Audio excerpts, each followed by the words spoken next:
Muy buenos días a todos, bienvenidos a este webinar que preparamos en Garrido Licona especialmente para ustedes, titulado No pongas en riesgo tus importaciones. En este webinar me acompaña Julián Luna Poblano, gerente del área de comercio exterior. Yo soy Miguel Ángel Martínez, socio del área de comercio exterior. Julián, muy buenos días. Muy buenos días, Miguel. Muy buenos días a todo el público que nos acompaña el día de hoy.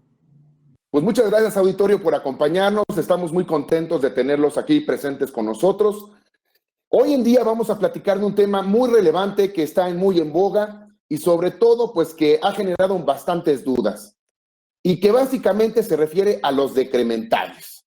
Decrementables a la base del Impuesto General de Importación y ya tenemos bastantes preguntas por parte de nuestras EAs en las cuales pues ya nos están haciendo algunos cuestionamientos de cómo debe de hacerse o calcularse este tema de los decrementables y cómo afectan sobre todo a la base del impuesto y otras consecuencias que pudiera haber. La realidad es que se están modificando las reglas generales de comercio exterior, específicamente el anexo 19 y el anexo 22. El anexo 22, si ustedes recuerdan, nos habla básicamente de cuáles son los datos que debe de contener el pedimento, qué información debemos descargar en nuestro pedimento. Ahora, el gran cambio que tenemos es precisamente el hecho de que ahora en el pedimento tenemos que declarar en los campos específicos los decrementables. Esta disposición entra en vigor el próximo viernes, es decir, el 26 de febrero de este año. De ahí entonces, que lo que queremos platicar con ustedes es cuál es el impacto que va a tener esta modificación a partir de ese momento en sus operaciones de comercio exterior y sobre todo, cuáles son las consecuencias de no seguir debidamente lo especificado en la ley y sobre todo, cómo pueden llevar a cabo correctamente sus operaciones de comercio a partir de la inclusión de esta nueva reforma. ¿Cuáles serían las consecuencias? Vamos a empezar por aquí, que nos parece muy relevante informarles a ustedes cuáles serían las consecuencias que establece la ley en relación a lo que es la declaración de decrementables. Bueno, en principio, yo ahorita les comentaba que el anexo 19 también sufrió modificaciones. El anexo 19 de las reglas generales de comercio exterior nos hablan de infracciones y sanciones y específicamente nos habla de infracciones y sanciones en relación a datos falsos o inexactos. Entonces, en esta inclusión, en este anexo se incluye como un aspecto multable lo que es precisamente el declarar incorrectamente o falseadamente los decrementables. Sin embargo, no nos quedemos con la idea de que solamente vamos a tener un campo multable del pedimento, sino que hay que ver un poco más allá y sobre todo determinar cuáles son las consecuencias que pudiera tener para mi empresa el hecho de que yo declare incorrectamente mi valor en aduana y en específico los decrementables. Bueno, recordemos que la ley nos obliga a calcular debidamente el valor en aduana. Si nosotros no calculamos debidamente el valor en aduana, la autoridad está facultada para rechazarnos ese valor en aduana que determinamos en nuestro pedimento. Entonces, primera consecuencia adicional, rechazo del valor en aduana.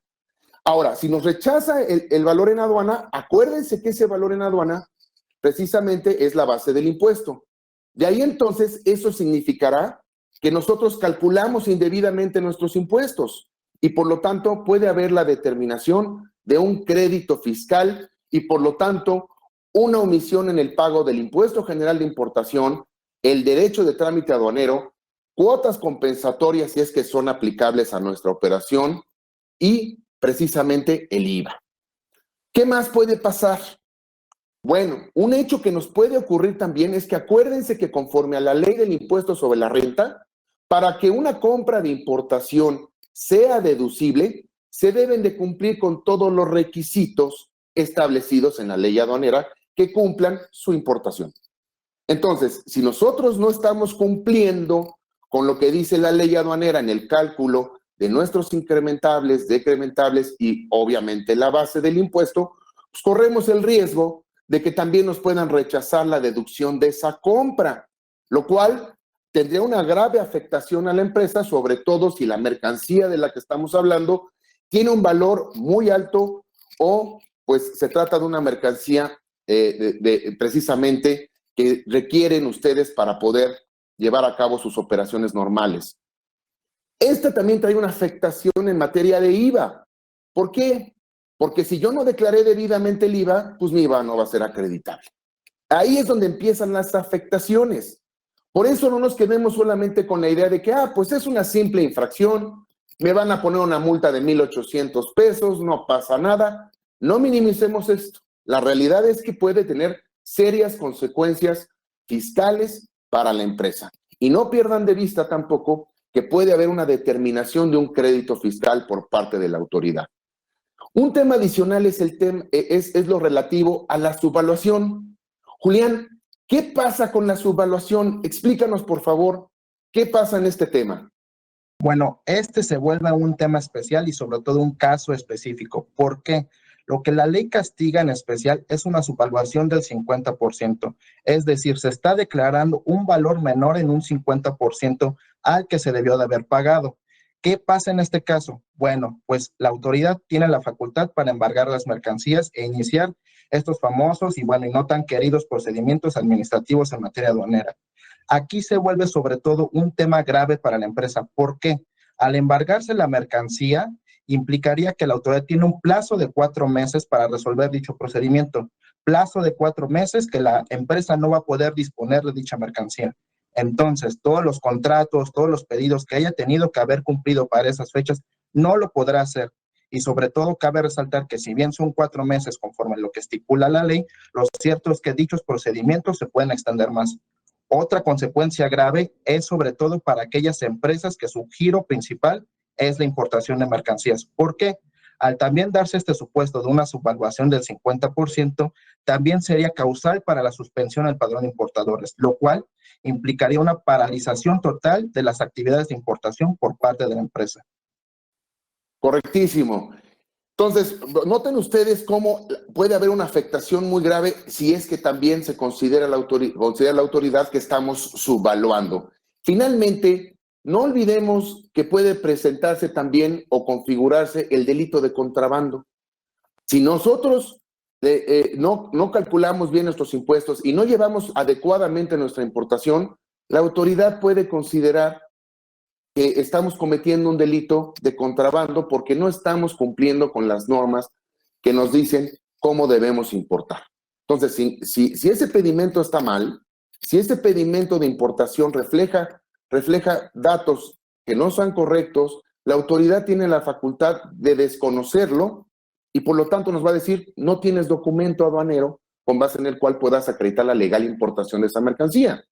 Por lo tanto, existe el riesgo de que nos puedan iniciar también un procedimiento penal por el delito de contrabando. ¿Qué más debemos decir en relación a esto? Bueno, nosotros pensamos que para poder explicar el tema de los decrementables, pues tenemos que hablar de cómo determinar el impuesto, sobre todo el impuesto general de importación, que es el que nos sirve inclusive para poder determinar o calcular nuestros otros impuestos a la importación. Empecemos hablando de cuál es la base del impuesto general de importación. Recordemos que la ley aduanera nos dice que la base del impuesto general de importación es el valor en aduana. Hasta este momento no sabemos qué significa que es el término valor en aduana. Entonces la ley luego nos dice, oye, el valor en aduana es el valor de transacción y seguimos en las mismas. Seguimos sin saber realmente cuáles realmente los elementos que debo considerar para determinar esa base. Y luego me dice la ley, oye, el valor de transacción es el precio de compra de la mercancía. Entonces, para empezar, la base de mi impuesto general de importación básicamente es el precio de compra de la mercancía. De ahí entonces, que luego la ley claramente nos dice, bueno, el precio de venta de la mercancía es el adecuado, es la base de tu impuesto. Sin embargo, acuérdense que deben de considerar otros factores. ¿Cuáles? Los famosos incrementables y los decrementables. Julián, ¿a qué se refieren los incrementables? Bueno, pues justamente como su nombre le indica, los incrementables son todos aquellos gastos que adicional de tomarse en cuenta el precio pagado de la mercancía, se tendrán que sumar a dicha base. Estos incrementables normalmente corresponden a las comisiones, a los gastos de corretaje, a los gastos de flete, seguros, también estos gastos conexos, porque hay que recordar que en la importación de las mercancías y también su exportación se realizan maniobras de carga y descarga dentro de los buques y también para su introducción al territorio nacional. Aquí también se debería de tomar en cuenta o se debe de tomar en cuenta en especial el tema de las regalías y derechos de licencia. ¿Por qué? ¿Qué pasa? Normalmente, y lo que no hacen las empresas, lamentablemente, es que en sus contratos no estipulan o no precisan el tema de las regalías. ¿Qué es el tema de las regalías? Pues bueno, básicamente si el proveedor en el extranjero me permite usar o comercializar sus mercancías aquí en territorio nacional, yo tendría que pagarle esto por concepto de regalías. Sin embargo, no se aclara y esto debe de incrementarse al valor en la aduana. Esto debe de incrementarse al valor pagado. Por otro lado, tenemos el tema de los decrementables, que aquí, que lejos de incrementar la base, aquí se torna un tanto distinto y sobre todo confuso. Aquí en decrementables, Miguel, ¿qué significa decrementables para este caso? Muy bien. Bueno, el tema de los decrementables, que es el objeto de este webinar, pues claramente la ley ya los preveía. La ley, en el artículo 66 de la ley aduanera, ya nos hablaba de la existencia de los decrementables. Lo cierto es que ni los agentes aduanales ni nosotros al interior de las empresas les prestábamos mucha atención. Lo cierto es que ahora con la reforma, con esta inclusión del deber de declarar en el pedimento los decrementables, pues ahora salen a la luz y retoman esa importancia que deben de tener en todo momento los decrementables. Como su nombre le indica, el decrementable es un valor, un gasto que no suma a la base, que no nos afecta a la base del impuesto. Sin embargo, son gastos que incurrimos en calidad de importadores que definitivamente logran que la mercancía tenga un valor distinto. Sin embargo, la ley nos dice, bueno, esos gastos no tienes por qué incrementarlos, o inclusive nos puede jugar en el aspecto de que puedo reducir la base. De ahí entonces que la ley nos define cuáles son los valores decrementables o estos gastos decrementables. Y es muy específica en relación a cuáles son. Nos dice, oye, para determinar la base del impuesto, justamente la base no comprende los siguientes gastos. Dice, siempre que estén desglosados o separados del precio. Recuerden, si está incluido en el precio de venta de la mercancía y esto viene, y ese valor ya viene incluido en el precio, es decir, en la factura que me dio el residente en el extranjero, mi vendedor, mi proveedor, al momento que me da esa factura, si ya viene incluido, pues ya viene incluido. Es decir, por esa razón, tenemos que tener muy en cuenta que estos valores tienen que estar desglosados del precio. Entonces, ¿cuáles son estos gastos decrementables?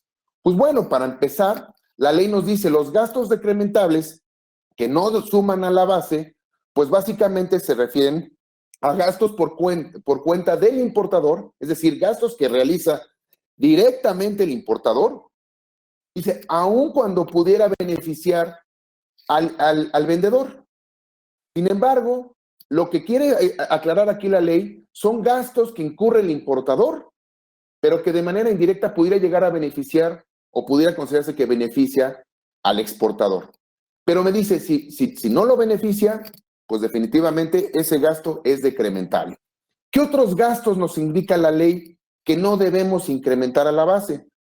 Pues me dice, oye, los gastos de construcción, de armado de la mercancía, de instalación, montaje, estos gastos que estamos hablando ahorita, me dice, estos gastos que se generen después de la importación no suman a la base. Bueno, puede darse el caso que nosotros compremos una máquina y por el tamaño de la máquina requiramos el armado en México. Puede ser que nuestro proveedor nos envíe la máquina desarmada y por lo tanto necesitemos que una vez que sea importada la máquina, debamos armarla. Bueno, ese costo, ese gasto del armado, ya sea del montaje o la construcción, lo que ustedes gusten y manden, no es un valor que incrementa a la base del impuesto. ¿Qué más?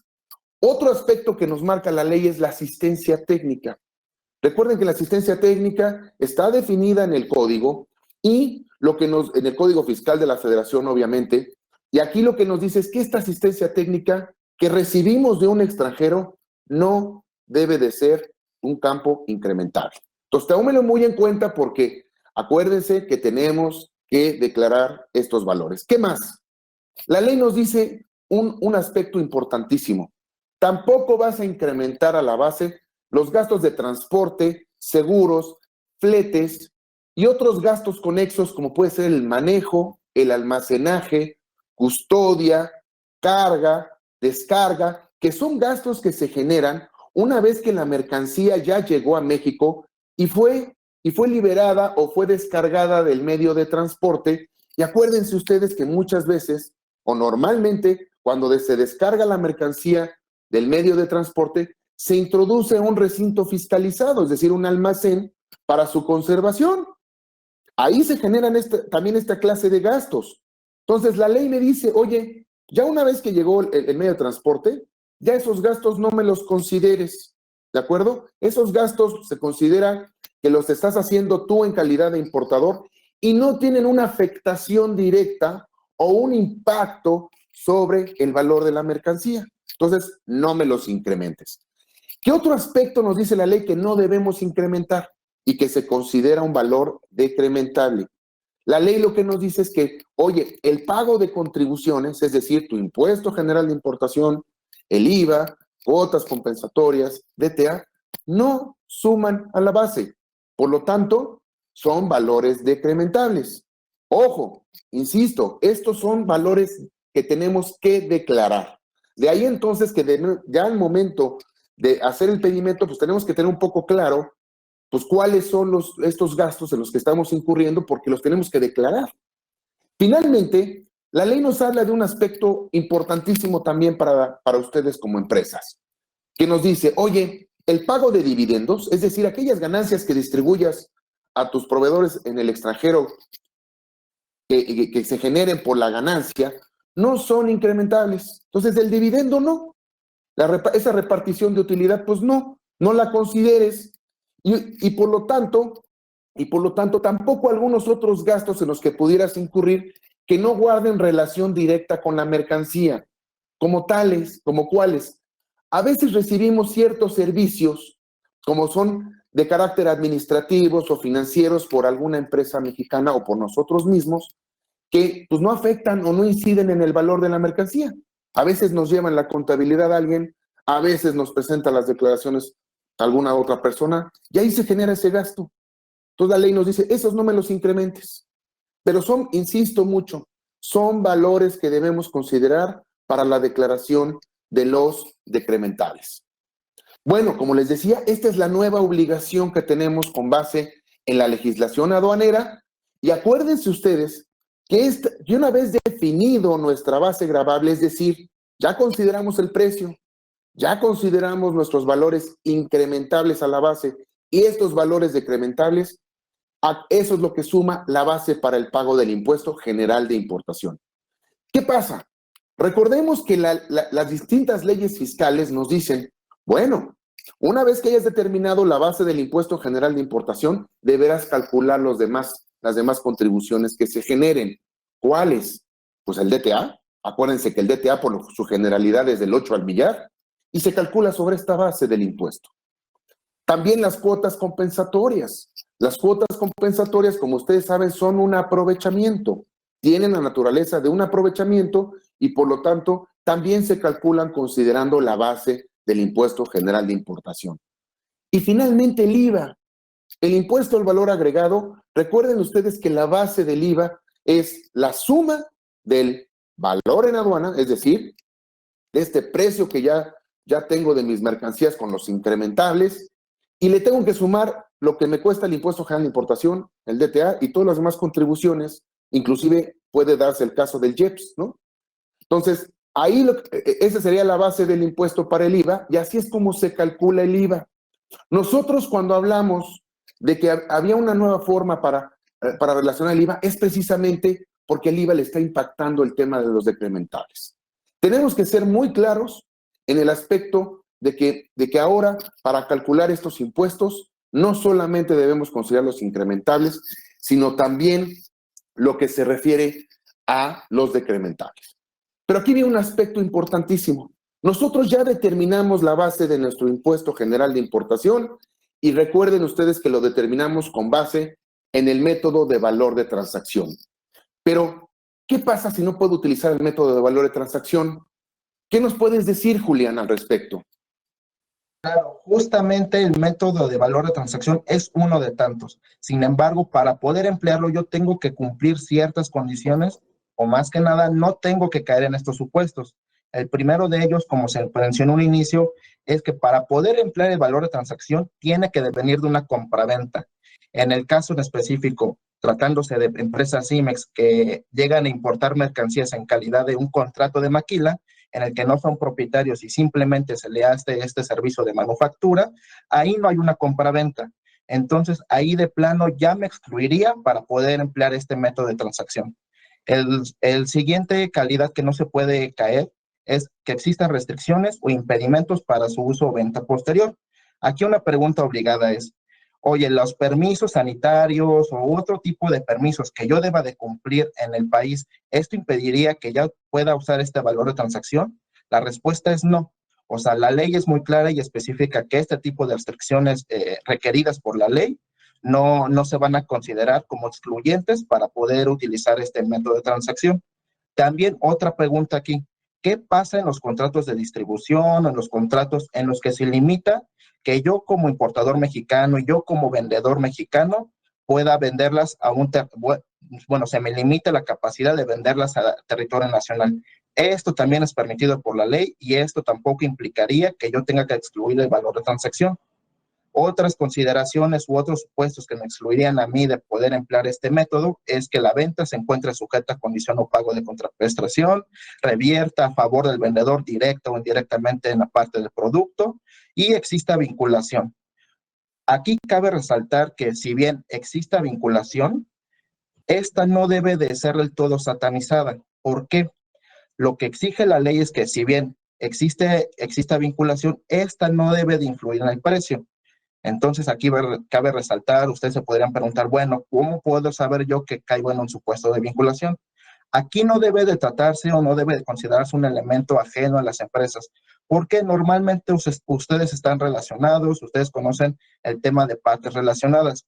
Pues digamos que funge algo parecido en materia aduanera. Digo, aquí cabe resaltar que tienen sus ciertas particularidades, como considerarse una parte relacionada y por este lado una empresa vinculada, pero lo cierto es que tienen similitudes tales como que mi vendedor o el proveedor en extranjera tenga un control corporativo sobre mí, participen funcionarios dentro de mi consejo de administración, tengamos ciertos familiares en común. Eso implicaría que haya vinculación, pero como les comento, la vinculación no es mala y no me excluiría de este método de transacción. Sin embargo, lo que sí debo de demostrar en caso de tener vinculación con mi proveedor es que esta no debe de influir en el precio. O sea, no debe de influir en el precio en el sentido de que lo que busca la ley es que las operaciones se hagan en un sentido o bajo condiciones de valor de mercado. Es decir, que el proveedor en el extranjero me vendiera tal cual lo hiciera a otras partes o a otros terceros. Muy bien. Julián, una pregunta entonces, obligada también como tú lo estás mencionando. ¿Qué pasa si yo me ubico en alguno de estos supuestos y yo ya me estás diciendo, oye, es que para utilizar el valor de transacción necesito cumplir con estos requisitos, pero ¿qué pasa si caigo yo en uno de estos supuestos? ¿Qué debo hacer? Bueno, en este caso, básicamente tendría que excluir de plano el valor de transacción y recurrir a los otros métodos que me marca la ley. ¿Cuáles son?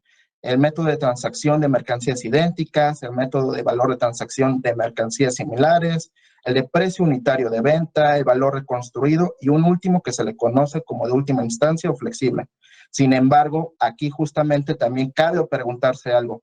Oye, ¿qué pasa si no utilizo este método de transacción? ¿Puedo utilizar cualquiera de los siguientes? No. Lo cierto es que la ley marca que deben de aplicarse de manera sucesiva y por exclusión. ¿Qué quiere decir esto? Bueno, si yo no puedo usar el valor de transacción, inmediatamente tengo que ver si me aplica el valor de mercancías por valor de transacción de mercancías idénticas.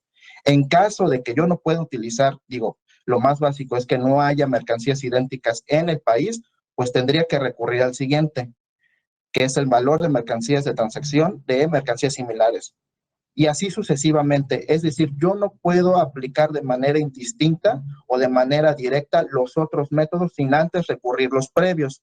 Y aquí cabe aclarar algo, para yo poder acudir a los subsiguientes o ir combinando esta serie de cadenita de valores, debo de justificar por qué no me adecué al anterior. Es decir, qué circunstancias me llevaron a mí a no poder emplearlo y por qué sí tengo que aplicar el subsiguiente. Muy bien.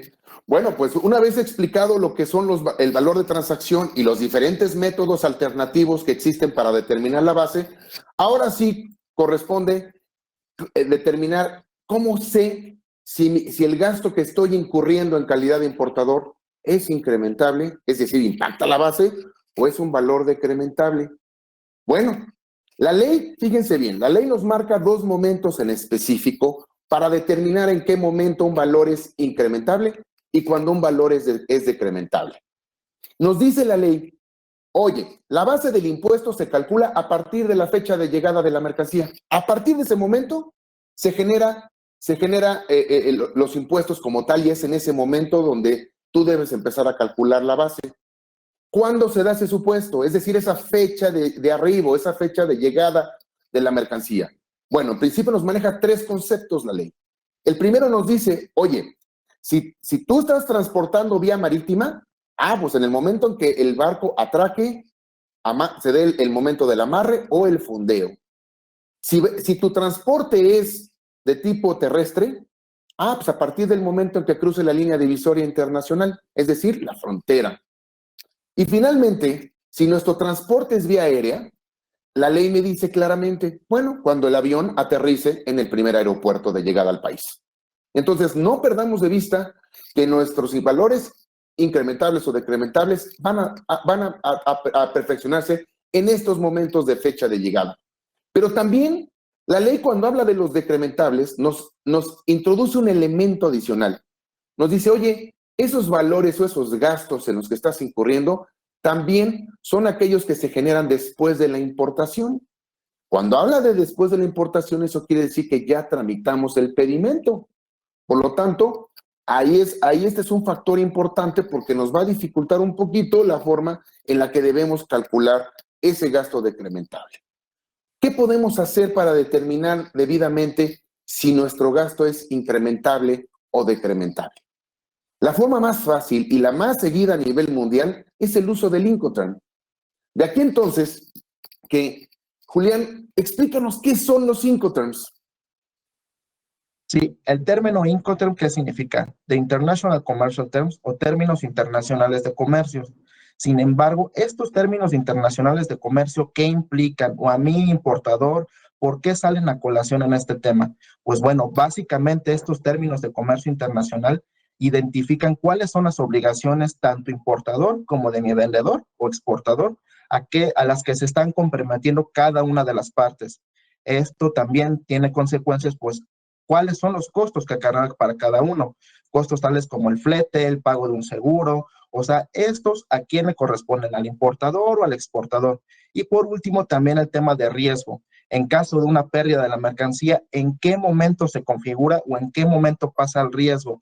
Ya sea que al momento en el que se entrega en el puerto de destino, en el puerto de entrega, o en qué particularidad se está adquiriendo el riesgo. Esto es lo que nos permite a nosotros como importadores o exportadores conocer o en cierto caso pactar cuáles son estas condiciones, estas obligaciones que para mí atraería estos Incoterms. ¿Estos en dónde se encuentran planteados o en dónde se plasman? Pues bueno, básicamente se encuentran en las órdenes de compra, en la factura, en los documentos de transporte y también en los contratos. En los contratos, si bien es cierto que el Incoterm viene a suplir también una de las prácticas o lo que se recomienda de esto de las mejores prácticas es que se haga un contrato que incluya este Incoterm y al final del día también que se incluyan otro tipo de cláusulas que permitan a ambas partes pues tener mayor claridad sobre el trato comercial que estamos teniendo. Ahora, estos Incoterms, ¿cómo se expresan o cómo se están señalados Bueno, pues se expresan a través de tres letras que implican los usos comerciales internacionales, es decir, estas prácticas que los comerciantes a lo largo del mundo y a lo largo del tiempo han adquirido y han plasmado, se plasman en estas tres letras. Muy bien. Bueno, entonces, una vez explicados los 5 terms, vamos a hablar un poquito, hicimos esta grafiquita con la finalidad de poderles explicar cómo funcionan los 5 terms. ¿Por qué hicimos esto? Pues la realidad es que nosotros pensamos que hay mucha confusión en relación al uso del Incoterm como tal. Recuerden que los 5 terms se agrupan en 4 categorías. Está el grupo de los C, el grupo de los F, el grupo de los C, el grupo de los D, y por lo tanto, ¿qué quiere decir esto? Bueno, estos son 4 grupos y son básicamente 11 Incoterms. Lo cierto es que los Incoterms están pensados por la Cámara de Comercio Internacional, la famosa CCI, y lo que nos dicen es que regulan, por ejemplo, los del grupo E, regulan la operación más sencilla hasta la operación más compleja que es finalmente el DDP. Entonces, nosotros tenemos que ir considerando, pues según lo que nosotros vayamos negociando con nuestro vendedor, es decir, con el exportador. Entonces, pasemos un poquito a ver este tema y cómo nos afecta o en qué momento nos afectan los decrementables o en qué momento tengo que considerar ese decrementable. Bueno, si estamos en el grupo de la C, que solamente existe un Incoterm que es Ex-Works, Ex-Works significa que me están entregando la mercancía en la fábrica del vendedor. Por lo tanto, a partir de ese momento, y como bien indicaba Julián, al momento que me entrega la mercancía mi vendedor, pues lo cierto es que en ese momento ya empiezo a incurrir yo en gastos, ¿sí? Gastos que voy a tener que sumar, gastos que voy a tener que considerar, porque me voy a tener que llevar desde el país de origen, es decir, donde está la mercancía, voy a tener que generar gastos para llevármela hasta mi país de destino, en este caso México. ¿Qué pasa entonces? Pues tengo que contratar un transporte, a lo mejor me interesa un seguro, a lo mejor me interesa contratar algunos otros gastos adicionales. Bueno, lo cierto es que esos gastos pues ya serían gastos en los que está incurriendo el importador y que definitivamente van a impactar la base. El segundo grupo es el grupo de las F.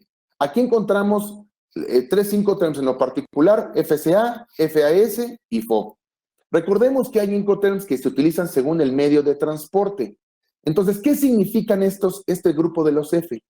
El grupo de los F normalmente lo que significan es que el vendedor se obliga a entregarme la mercancía en puerto o ya sea en el buque o inclusive en otro medio de transporte como puede ser avión o puede ser algún camioncito por ahí. Lo cierto es que ya me entregó en el puerto de salida de su país la mercancía y por lo tanto también en ese momento se empiezan a generar gastos a favor del importador. Gastos que debemos considerar como incrementables. Y luego llegan los grupos, el grupo de la C, que encontramos CFR, CIF, CPT y CIP. Nosotros pensamos que a partir de este momento se empiezan a generar los decrementables. ¿Por qué? Porque con base en el grupo de los C, lo que quiere decir es que nosotros ya llevamos la mercancía hasta el puerto de destino. No olvidemos que la ley nos dice que la base del impuesto, es decir, nuestros impuestos se van a generar a partir de que atraque el barco o a partir de que arribe el avión al primer aeropuerto o se cruce la línea divisora internacional. Entonces, hasta el grupo de los C es gastos en que estoy incurriendo en calidad de importador, que son valores incrementables. A partir de ese momento, empiezan los del grupo de los D. Y en el grupo de los D, nos quiere decir que el exportador, es decir, el vendedor de nuestra mercancía, ya pagó todos esos gastos para llevar la mercancía hasta el lugar de destino. Y es probable que ese exportador nos diga, oye, te entrego la mercancía ya básicamente desaduanada, o inclusive me obligué contigo a entregártela en tu fábrica. Entonces, todos esos gastos los incurrió el exportador a cuenta tuya, a cuenta del importador. Y esos gastos muy seguramente ya están incluidos en el precio como tal. Entonces, a partir de ese momento, pues se van a generar gastos adicionales para el importador. no solamente aquellos que ya incurrió el exportador, sino se van a generar gastos como tales, porque yo tengo que sacar luego la mercancía de la aduana o la tengo que liberar del recinto fiscalizado, es decir, del almacén. Me van a cargar probablemente gastos de maniobras, descarga, manejo, custodia, en fin, una serie de gastos adicionales que no van a ser incrementables. ¿Por qué? Porque ya los incurrí una vez que llegó el medio de transporte y se dieron los supuestos que marca la ley. ¿De acuerdo? Recordemos también que la ley nos dice, oye, tampoco vas a incluir aquellos gastos en los que incurriste después de haberla importado. Pues claro, ya son gastos en los que estoy incurriendo después. Entonces ya esos gastos se deben de considerar decrementables. Por eso es tan importante la utilización correcta del Incoterm. Nosotros sugerimos que al momento en que ustedes pacten una compraventa o simplemente el envío de una mercancía por parte de su proveedor en el extranjero, elijan adecuadamente el Incoterm. Porque fíjense ustedes, si nosotros elegimos algún tipo de Incoterm, esto lo va a leer la autoridad, al igual que nosotros lo estamos leyendo desde un punto de vista jurídico. Y por lo tanto, la autoridad va a saber qué obligaciones tiene el vendedor y qué obligaciones tuvo el comprador. Entonces, si elegimos mal el Incoterm o no le dimos importancia y por lo tanto dijimos, bueno, eso está bien, nada más es un requisito, recordemos que ese campo es multable. Hoy en día, el señalar incorrectamente el Incoterm implica un gasto, perdón, una cuestión que es multable. Entonces, no pierdan de vista esta situación. ¿Qué pasa si yo señalé mal el Incoterm? Pues definitivamente pues voy a tener un impacto en la base, porque voy a estar declarando mal, voy a estar diciendo algo que no es debido. Por lo tanto, pues aquí el Incoterm juega un papel fundamental para poder determinar si un gasto o un valor es incrementable o no es incrementable. Bueno, ¿qué aspectos debo considerar en la declaración de los decrementables, Julián? ¿Qué debo declarar ahora o qué me dice el instructivo para el llenado del pedimento? ¿Qué campos debo indicar para declarar precisamente los decrementables? Ya en la práctica esto es lo que se está exigiendo. Lo que va a entrar en vigor el 26 de febrero son estos campos. Como ustedes recordarán, el pedimento es una declaración en la que se señalan los datos en ciertos campos. ¿Cuáles son estos campos que se especificaron o se modificaron para incorporar los decrementables? Pues son estos. El primero de ellos es el transporte, el seguro, carga y descarga, cuando se consideran decrementables. Sin embargo, aquí hay que tener especial cuidado porque se incluyó uno extra que es relativo a otros decrementables. Otros decrementables que son distintos a los que acaban de aquí mencionar. Sin embargo, como se ha comentado a lo largo de la sesión, deben de tenerse claros, deben de declararse, porque eso que no se declaren o que la autoridad los detecte, pues bueno, implicaría una multa para la empresa, ¿no? Muy bien. Ahora, Julián, yo creo que una pregunta obligada es que recordemos que nosotros estamos precisamente obligados por la ley, y perdón la redundancia, pero estamos obligados por la ley actualmente a adjuntar a nuestro pedimento o simplemente prepararlo y entregárselo a nuestro agente aduanal, lo que se conoce como la manifestación de valor y la hoja de cálculo. Esto ha generado muchas dudas, Julián, simplemente porque recordarás que el SAT lleva como 3 años diciéndonos que ya viene la manifestación de valor electrónica. Entonces, si actualmente seguimos utilizando la manifestación de valor que está vigente y también la hoja de cálculo, que por cierto también ya desapareció de la ley, pero no ha surtido efectos esa desaparición porque no ha entrado en vigor la manifestación de valor electrónica, ¿qué pasa entonces con la manifestación de valor? ¿Tiene algún impacto el que yo declare mal los incrementables y los decrementables en mi manifestación de valor? Sí, como tú lo acabas de mencionar, o sea, evidentemente los conceptos de decrementables ya estaban incluidos en la ley. ¿Cómo se plasmaban o es una obligación que no debe de ser de todo ajena para las empresas? ¿Por qué? En la manifestación de valor y en la hoja de cálculo ya estaban comprendidos. Aquí se tenía que hacer este desglose, justamente como se declara en el pedimento. Sin embargo, justamente, ¿qué pasa o qué es distinto? Cabe destacar que el pedimento es una declaración si bien aduanal, pero con efectos fiscales. porque adicional la manifestación y la hoja de cálculo era un documento que se tenía que compartir a la agente aduanal y en caso de que la autoridad lo requiriera, aquí es donde cabe, es el punto fino, en caso de que ésta la requiriera, pues bueno, ahí sí se tenía que demostrar los documentos base. Vean aquí la diferencia. La diferencia radica en que el pedimento ya se tiene que declarar, ya son campos que se deben de declarar. En cierto punto, también esto que implica que la autoridad tenga mayor visibilidad de cómo se está construyendo la base de la mercancía, el valor en aduana, básicamente. ¿Por qué? Por un lado, si bien ya estaba declarando el valor en aduana con los incrementables, por otro, en el pedimento, al momento de que ingresa la mercancía y yo esté en el despacho aduanero, también se va a dar cuenta de los gastos decrementados. Entonces, en cierto punto, aquí la fiscalización se convierte con mayores brazos que le permiten a la autoridad tener visibilidad y trazabilidad de cuáles fueron todos estos gastos, quién incurrió y en cierto punto si sí tienen la naturaleza decrementable o la naturaleza de incrementable y en cierto punto pues entonces determinar si se está declarando de manera correcta la valor en la aduana y sobre todo si se están pagando los impuestos. Aquí es donde se debe de tener especial cuidado.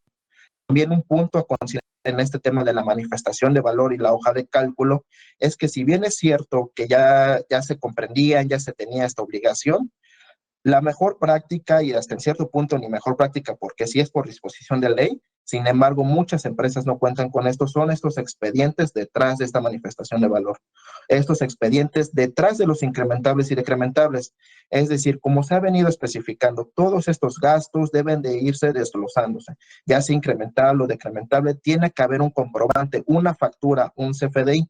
Ese CFDI debe de formar parte de mis registros. ¿Por qué? El día de mañana que la autoridad me quiera fiscalizar o yo me presente ante una visita de domiciliaria por parte de ellos, pues yo tengo todo el historial, yo tengo la forma de comprobar que efectivamente mi valor en la aduana está bien declarado y así evitar cualquier forma de imposición de multas, omisión o que determine la imposición de un crédito fiscal.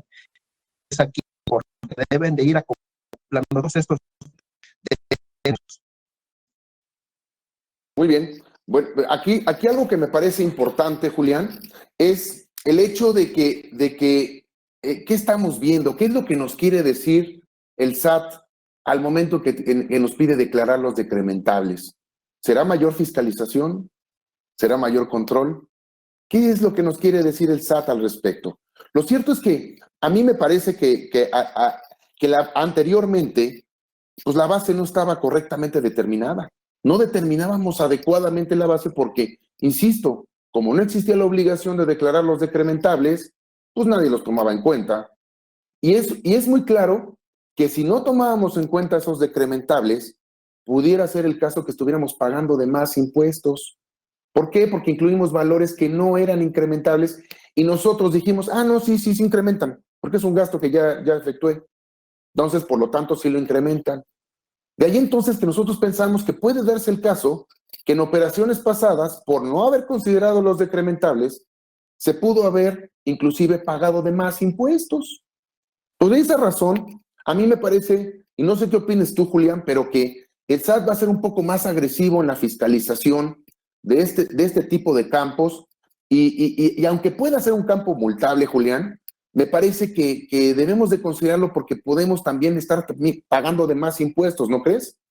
Sí, justamente como tú lo dices, vuelve un tanto risorio, ¿no? Por un lado, ahora en adelante aquí cabe aclarar, si bien es cierto que yo pude haber estado pagando impuestos de más en el pasado, lo cierto, como mencionas, ahora los tengo que declarar, ahora implicará una multa, pero ¿por qué implicaría esta multa, no? Al final del día, si la autoridad detecta que yo no estoy haciendo bien el cálculo de los decrementables, pues jugaría en mi favor, en favor mío como importador. ¿Por qué? Implicaría que yo tendría que disminuir la base y por lo tanto pagar de menos. Sin embargo, pues ahí es donde se vuelve lo chistoso, si lo quieres ver así. ¿Por qué?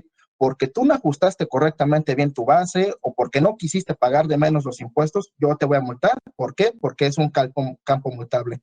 Entonces, aquí es donde se debe de tener especial cuidado. Un especial cuidado, ¿por qué? porque hasta en cierto punto es un área de oportunidad para las empresas. Si las empresas no se fijan bien en los decrementables, no hacen esta correcta cálculo de los decrementables, pues bueno, por no querer pagar menos impuestos, me van a venir a multar. Básicamente esa es una de las reflexiones que queremos que se lleven. Así es. Bueno, yo creo que ahora la pregunta obligada, Julián, es, pues, ¿cómo blindo mis importaciones? ¿Cómo me protejo? Recuerden que ahora una de nuestras sugerencias, y siempre la será, es la prevención. ¿Cómo nos prevenimos en caso de que el SAT venga o esté poniendo el ojo en nuestra empresa y nos quiera fiscalizar? Bueno, ¿qué recomendamos? ¿Qué se puede hacer para que ustedes tengan la tranquilidad de que están efectuando sus operaciones de comercio exterior debidamente y sobre todo, pues que tengan la forma de reducir un impacto importante en sus finanzas en caso de que el SAT los llegue a fiscalizar? Bueno, la primera recomendación que nosotros hacemos es que se puede hacer un check-up o un due diligence, esto con la finalidad, es decir, una auditoría interna a la empresa. A mí no me gusta llamarle auditorías porque la realidad es que no son auditorías, más bien son tratar de encontrar áreas de oportunidad, y esta es un área de oportunidad para ustedes. Lo cierto es que el check-up lo que nos dice es si estamos pagando bien o mal nuestros impuestos. Y como bien decíamos hace un momento, puede ser que en el pasado estuviéramos pagando mal nuestros impuestos porque calculamos mal la base. Entonces, el due diligence hoy en día se vuelve un factor importantísimo para determinar si estamos bien o estamos mal. Y eso nos va a dar mucha tranquilidad, porque si en caso de que llegue el SAT a verificarnos, pues claramente nos va a decir el SAT pues que omitimos impuestos o que pudimos haber pagado de más. Pero el SAT nunca nos va a decir que pagamos de más, ¿verdad? Más bien nos va a decir, no pagaste adecuadamente tus impuestos. ¿Qué otra cuestión sugerimos que se puede hacer o que consideramos que puede aplicar la empresa? Bueno, pues a partir de este momento, un aspecto que nosotros hemos detectado que no se realiza adecuadamente al interior de las empresas es un análisis del valor en aduana. Tenemos que hacer ahora análisis del valor en aduana con la finalidad de poder distinguir cuándo estamos frente a un incrementable o cuándo estamos frente a un decrementable, y de esta manera determinar adecuadamente la base del impuesto. El hecho de que no estemos, insisto mucho, declarando adecuadamente el valor en aduana, además de que esos campos son multables, puede haber una omisión de impuestos, y ahí es donde empieza de los dolores de cabeza frente al SAT. ¿De acuerdo? Y un aspecto importantísimo es el tema del contrato. No olvidemos que en materia de comercio exterior, por el dinamismo del comercio exterior, las empresas se olvidan de celebrar contratos con sus proveedores en el extranjero. ¿Por qué? Pues porque primero dicen, no, pues es que los abogados se tardan mucho en hacer el contrato y no, y es un gasto innecesario, ¿verdad? Entonces, ese es uno de los primeros puntos. Otros dicen, no, pues yo no lo veo necesario porque realmente las comunicaciones con mi proveedor son magníficas, o es mi parte relacionada, entonces pues no me va a hacer ningún daño, ¿no? Entonces nos confiamos un poquito al hecho de que pues estamos en ese dinamismo y por lo tanto decimos, no, pues no es necesario el contrato, pero les tengo una noticia buena y una mala. La noticia mala, para poderles explicar este punto, es que recuerden ustedes que ahora el SAT está revisando que las operaciones que hagamos sean existentes, es decir, que sí se hayan celebrado. Entonces, cuando ocurren estas cuestiones y nos llaman y nos dicen, oye, es que ya me está pidiendo el SAT que verifique si la operación es existente, te juro por mi vida que sí. Bueno, pues dame los documentos, dame tu contrato. Oye, pero fíjate que el contrato no lo tengo. Yo no hago contrato con mi proveedor. Entonces se presenta un problema adicional, que es que no estamos dotando de materialidad a nuestra operación. No obstante que tenemos todo ese rompecabezas de documentos, como puede ser la orden de compra, las transmisiones vía electrónica a través de correo de las comunicaciones entre el comprador y el vendedor, además algunas cotizaciones, no sé, esa múltiple cantidad de documentos que utilizamos también, como el transporte, el seguro, etcétera, etcétera, nos pueden dar base para esto. De ahí entonces, que también acuérdense ustedes que sin el contrato, pues esos documentos luego no tienen tanto sustento o pierden su sustento. Lo que le va a dar materialidad a su operación es el contrato. Por lo tanto, los demás documentos que estamos acompañando al contrato, pues simplemente lo sustentarán. Pero lo cierto es que lo que le va a dar materialidad y existencia a esa operación es un contrato. Y en ese contrato debemos inclusive pactar el Incoterm. Y que ya sabemos que cuando nosotros vamos a importar de ese proveedor, pues ya está pactado el Incoterm. ¿Por qué? Porque normalmente el Incoterm, como decíamos hace un momento, lo señalan ya sea en la factura, en la orden de compra, hasta en el documento de transporte. Y resulta, pues que pues está bien, ahí está señalado, pero lo cierto es que puede darse el caso de que no hay contrato, o inclusive puede haber diferencias en el señalamiento de los Incoterms. Entonces, nuestra recomendación es asegúrense de tener un contrato y con base en ese contrato ustedes van a poder acreditar que la operación es existente porque van a contar con toda la documentación soporte y además le van a dar fecha cierta y materialidad a su operación. Y ya con eso estamos un poco más blindados frente a la autoridad. Entonces, no perdamos de vista esos aspectos, son importantes, está cambiando la forma de fiscalización del SAT y por lo tanto, pues sí recomendamos ampliamente que ustedes empiecen a aplicar esta circunstancia. Muy bien, pues Julián, a mí me parece que estos tres rubros son relevantes, pero tú y yo hemos comentado que también existe la posibilidad de acercarnos a la autoridad, ¿estás de acuerdo? De poderle hacer una pregunta sobre el valor en aduana. ¿Es posible esto? ¿Es factible? En efecto, y justamente llevando este plano de la cultura de la prevención y este cuidado que hemos tenido con las empresas asesoradas para hacer este tipo de auditorías preventivas, lo cierto es que de elementos derivados de estos o del mismo análisis del valor en aduana que hacemos, pues lo cierto es que también hay que hacer pasos extras, ¿no? Pasos extras que blinden o den un plus en este blindaje que queremos. Pues bueno, entonces a las empresas asesoradas o las empresas que hemos asesorado en este tipo de cuestiones, también nos acudimos frente a la autoridad. Frente a la autoridad de efecto, ¿para qué o por qué? Bueno, pues entonces yo le comento a la autoridad, yo le exhibo, hago una solicitud en cierto punto, en el que yo le exhibo todos los elementos para que se determine el valor en aduana. Entonces, al emitirlo, al presentarle yo estos elementos, yo lo que busco, lo que buscamos sobre todo es una resolución por parte de la autoridad en la que ya determine cuál es este valor, en la que determine las condiciones de este valor y por lo tanto nos blinda de mayor forma. ¿Por qué? Porque ya tengo una resolución, una decisión por parte de la autoridad en el que el día de mañana, ante cualquier contingencia, yo puedo demostrarle, yo puedo exhibirle, ya te presenté el análisis, tú ya lo analizaste, aquí está tu decisión, aquí está mi valor, entonces tú ya no puedes venirlo a desconocer. Digo, aquí cabe aclarar que los elementos que se le presenten a la autoridad deben de ser consistentes con todas las operaciones. ¿Por qué? ¿Qué pasa si yo de repente cambio de proveedor, aunque sean las mismas condiciones? Pues podría implicar que la autoridad desconozca dicha decisión. ¿Por qué? Porque ya no son las mismas circunstancias. En este sentido, pues cabe analizar cuáles son todas estas operaciones que sí merecerían, además de este análisis, pues presentarlos al efecto de la autoridad y conseguir esta resolución que me blinda de mayor forma. Muy bien. Julián, no sé si puedas brevemente hacer una reflexión para cerrar nuestro webinar y poder pasar a las preguntas que nos está haciendo nuestro auditorio. Pues sí, a mi consideración y como empezamos el webinar sobre todo, pues es un solo cambio, un cambio con serias afectaciones, ¿no? Afectaciones que ya viste, que ya plasmaste, que ya nos dijiste, básicamente esta omisión de contribuciones y hasta que nos podría llevar al ámbito penal. Pero también cabe resaltar, y aquí es mi sugerencia, que también analicen este tema de los incrementables. ¿Por qué?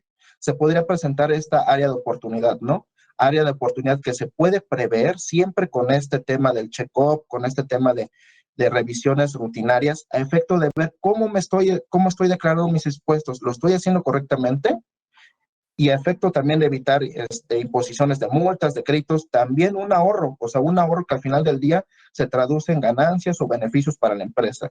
Entonces, mi consideración final es, pues asesórense, revisen sus operaciones, prevean todos estos cambios e implementenlos. Muy bien. Yo también en calidad de reflexión final, pues quisiera ser muy insistente en que ahora, pues el SAT está siendo mucho más agresivo en sus aspectos de fiscalización y que tenemos que cuidarnos mucho, sobre todo sobre todo la parte de finanzas de la empresa, de tratar de reducir al máximo los impactos que haya. Recuerden que los decrementables, pues parece, como dice Julián, pues parece un aspecto insignificante, pero lo cierto es que ahora, pues esto impacta a nuestra base y por lo tanto al pago de nuestros impuestos. De ahí entonces que sí debemos de cuidar mucho más estos aspectos. Lleven a cabo, por favor, cuestiones que les ayude a determinar debidamente sus impuestos y pues tratar de reducir al máximo cualquier contingencia que se pudiera presentar. Bueno, pues les agradecemos muchísimo el que nos hayan permitido compartir con ustedes estos minutos. Y Julián, fíjate que hay preguntas de parte del público que quisiera que pudiéramos a lo mejor platicar y darles una solución al respecto. Mira, la primera pregunta que nos hacen es que si el seguro de póliza global se considera incrementable o decrementable. ¿Tú qué crees al respecto, Julián? Pues miren, básicamente volviendo al tema, ¿no? Dependiendo quién lo paga, dependiendo quién lo hace. Si yo soy el importador y me pongo en esa postura, sí lo debo de incrementar. Aquí cabe hacer una aclaración. Esto siempre ocurre en empresas con programa IMEX. En empresas de programa IMEX normalmente declaran o hacen este cálculo del seguro de póliza global y al final de año hacen este reajuste, ¿no? Sin embargo, a la pregunta sí es un incrementable, sí se debe de considerar y por lo tanto debe formar parte de la base del valor en la aduana. Es correcto. Y aparte, recordemos que cuando se habla de una póliza de seguro global, pues se tiene que ir prorrateando el costo según la importación que vaya haciendo, ¿verdad? Entonces, definitivamente coincido, es un tema incrementable y hay que tomar en cuenta, pues, quién es el que está incurriendo en el gasto y sobre todo si está incluido en el precio de la mercancía o no está incluido. Normalmente se paga aparte, pero pues puede darse el caso de que venga incluido en el precio de la mercancía. Fíjate que otra pregunta que nos hace el público, Julián, nuestros amigos que nos acompañan el día de hoy, es, ¿qué pasa si el proveedor extranjero me regala muestras para promover los productos? ¿Cómo los declaro en el pedimento? Pues básicamente ahí por lo que señalan es que no hubo una compraventa, ¿no? No hubo una compraventa, entonces por lo tanto tendría que buscar algún otro método o básicamente aquí también me gustaría que consideraran cuáles fueron esas condiciones en las que se regala. ¿Por qué? A veces las empresas entienden que se regala o no se regala, pero detrás de ello hay un contrato, ¿no? Hay un contrato que a veces no observan y en cierto punto sí se están comprometiendo a pagarlas a reserva de que les vendan posteriormente o te doy estas muestras a cambio de que en el futuro vendas, no sé, tal cantidad de o tal gramaje de mercancías. Sí. Bueno, entonces aquí valdría la pena revisar en qué términos se están regalando estas mercancías a efecto de determinar cómo se declara, qué método, qué valor y sobre todo también si se incurren en estos incrementables o hasta en dado caso los decrementables. Mira, sí, pero por ejemplo, al ser muestras, pues en principio no tienen valor comercial, ¿no? Entonces, yo creo que la pregunta va un poquito enfocada a qué valor declaro, porque realmente no tienen valor.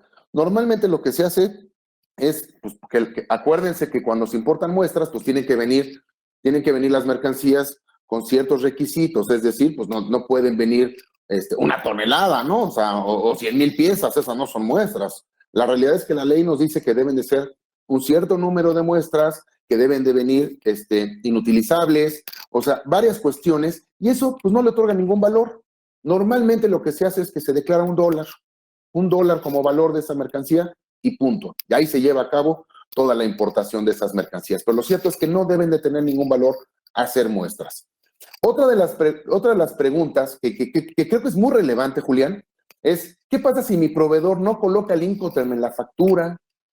Dice, y aquí la pregunta específica es, ¿yo puedo hacerlo con una carta de declaración de factura y por lo tanto proceder a declarar los incrementables y los decrementables o no? Pues justamente yo tomando esta pregunta y volviéndolo un poco más extrema, ¿qué pasa si bien, ok, nos plantea el caso de que si yo no planteo, yo no plasmé en mi factura el Incoterm? Ahora yo les pongo, ¿qué pasa si yo puse un Incoterm que no era y en el pedimento otro? pues bueno, justamente habría que verificar cuál es el verdadero. Y en cierto punto, como bien señalan, si es el caso de la factura que está errónea, se puede hacer este proceso bajo las reglas de comercio exterior, que se declara bajo protesta de decir verdad cuáles fueron los cambios, ¿no? A esto se lo conoce normalmente en el argot de comercio, juramentación de la factura, y también es procedente. Pero en dado caso que sea el pedimento en el que no se está adecuando correctamente el Incoterm, también podría, aquí también se podría rectificar esto mediante un pedimento de rectificación. Entonces es aquí donde se tiene que analizar cuál es el correcto, cuáles son los elementos que me llevan a mí para saber si lo que está en la factura es lo correcto y tengo todo este respaldo o es el pedimento, ¿no? Eso es básicamente. Muy bien, muy bien. Aquí hay una pregunta también en relación al contrato. Dice, oye, ¿se requiere contratos cuando la proveeduría es entre filiales e intercompañías? Aquí yo quisiera contestar esta pregunta y la respuesta es sí. O sea, no por el hecho de que tengas alguna relación con una filial o una subsidiaria, no estás eximido a hacerlo.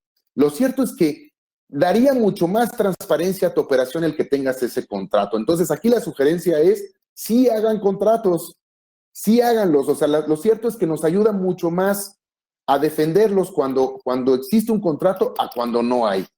Entonces, por ejemplo, aquí una cuestión.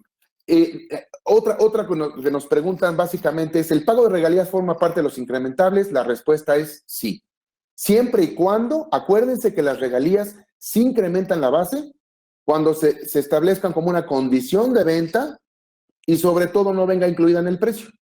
Si ya nos incluyeron el pago de la regalía en el precio, pues ya no tengo por qué incrementarla. Pero si la voy a pagar después y está sujeta a una condición, yo sí tendría que, sí en principio tendría que incrementarse. Pero aquí requiere un análisis un poco más profundo porque el tema de regalías es complejo, sobre todo para saber cómo se pactan, ¿no? Entonces, es cierto que aquí tenemos varias preguntas todavía importantes. ¿Qué pasa si bien se está obligado a declarar los decrementables? Si no se tienen, no habrá nada que declarar. O sea, lo que nos están preguntando nuestros amigos es, oye, ¿tengo un incrementable? ¿Estoy obligado a declarar el decrementable si no existe el decrementable? Pues si no hay decrementable, pues no habrá nada que declarar, ¿no? Lo cierto es que el SAT publicó unos lineamientos hace unos días, y en esos lineamientos, si no mal recuerdo, señala que se debe de señalar el campo que no lo podemos dejar en ceros, llamémoslo así. Se tiene que indicar de menos el número 1 o algo que nos permita no dejar en ceros esa parte de la declaración. Sin embargo, pues ya lo irá aclarando el SAT un poco más adelante de cómo debemos expresar esos valores cuando no haya decrementables. Bueno, pues básicamente son todas las preguntas que nos hacen nuestros amigos. Definitivamente, les agradecemos muchísimo que nos hayan acompañado. De verdad, no saben la cantidad de preguntas que están surgiendo alrededor de este tema. Estamos a sus órdenes. Nosotros podemos irles contestando cualquier pregunta que ustedes tengan. Nuestros correos electrónicos, el mío es mmartinez@garridolicona.com. Y Julián, ¿cuál es el tuyo? Pues bueno, básicamente, si bien mi nombre es Julián Luna, mi correo es jpoblano@garridolicona.com. En esos correos siempre estamos contestando, quizás no lo hacemos de manera inmediata, pero siempre les damos una respuesta. Muy bien, pues les agradecemos infinitamente su presencia. Esperamos que este webinar haya sido de utilidad y pues nos reiteramos a sus órdenes. Estaríamos complacidos de servirles en cualquier pregunta que tengan en relación a este tema tan relevante hoy en día. Muchas gracias y muy buenos días a todos. Hasta luego, buen día. Hasta luego.